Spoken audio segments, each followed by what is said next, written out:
So, kani guys, mag-flooring ta guys.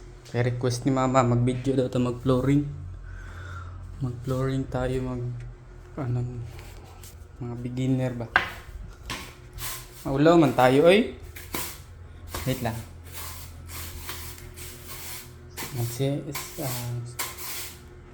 Walis muna, walis.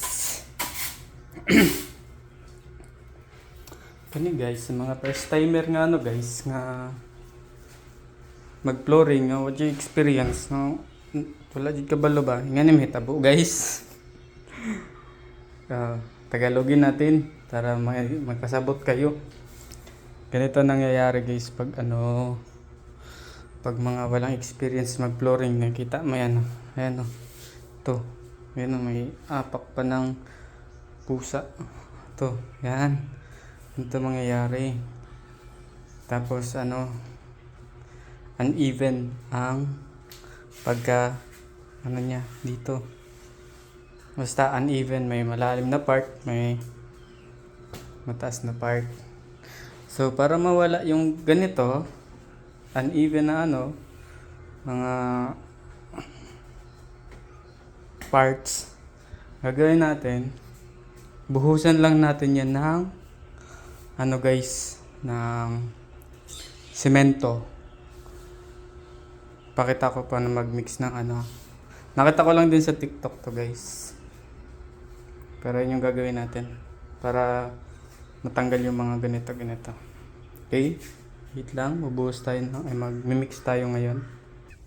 Yun guys, sa pag-mix ng guys, ng yung sinasabi ko na semento, ayan, mag-prepare lang kayo ng tubig sa may timba. Tubig dito sa may timba, ha. Okay guys, ulit tayo guys, ulit. Mag-prepare kayo sa mixture naman, mag-prepare kayo ng tubig sa timba.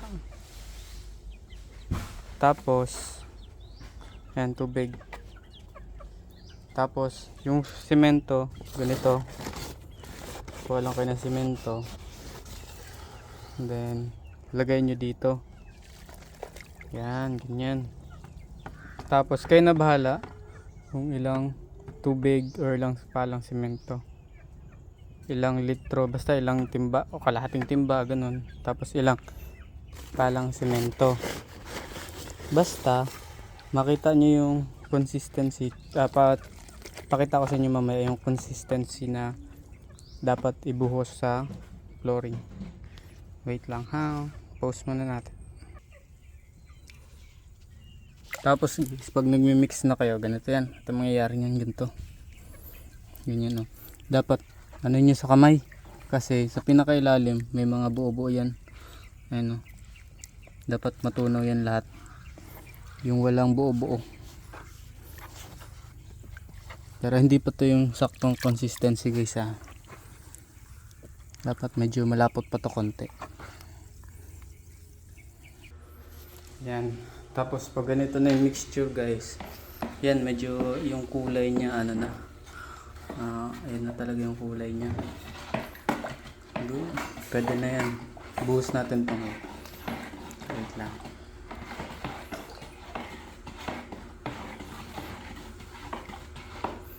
Pero bago ibuhos, ito may mga bula-bula, tanggalin tong bula-bula guys,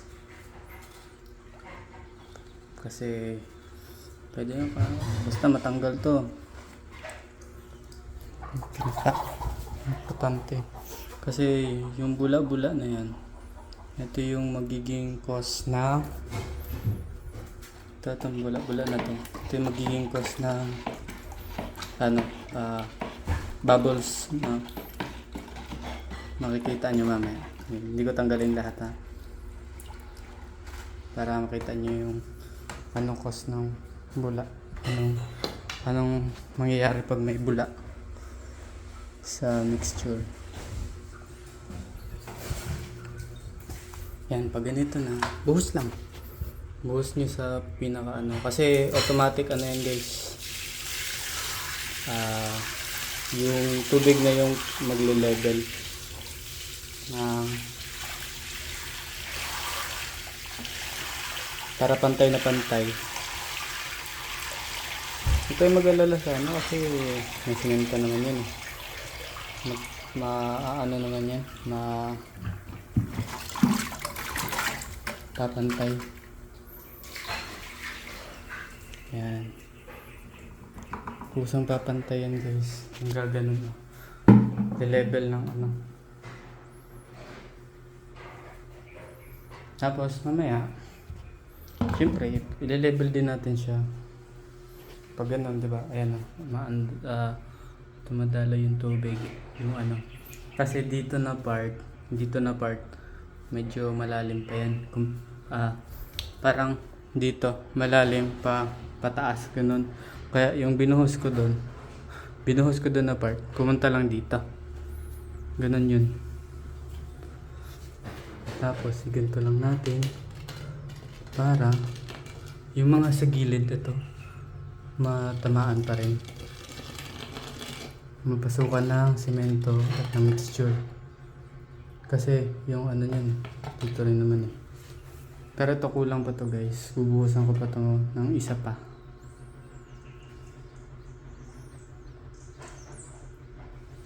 Isa pang mixture. Okay, yun lang. Mamaya pakita ko sa inyo mamaya yung kalabasan. Okay guys, dapat magiging ganito yan guys. Yan. Magiging smooth na yan. Tapos, kita nyo to. Diba may mga medyo clear na tubig pa. Yan. Ibig sabihin, kulang ng semento.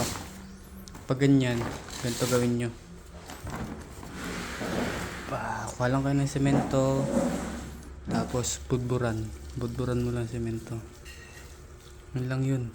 Para malagyan ng semento yung mga parts na medyo clear. Para tumigas. Yan dito.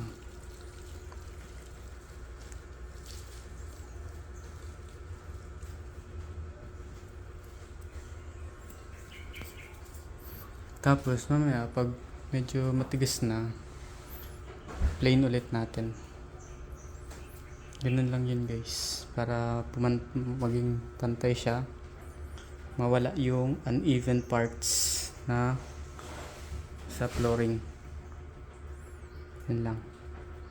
Tapos, disclaimer lang guys.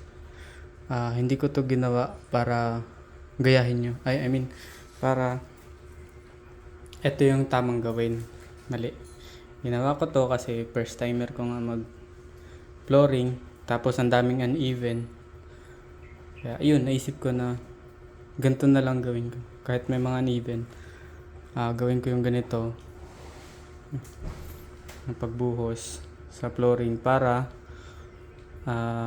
yun nga, mawala yung mga uneven na parts.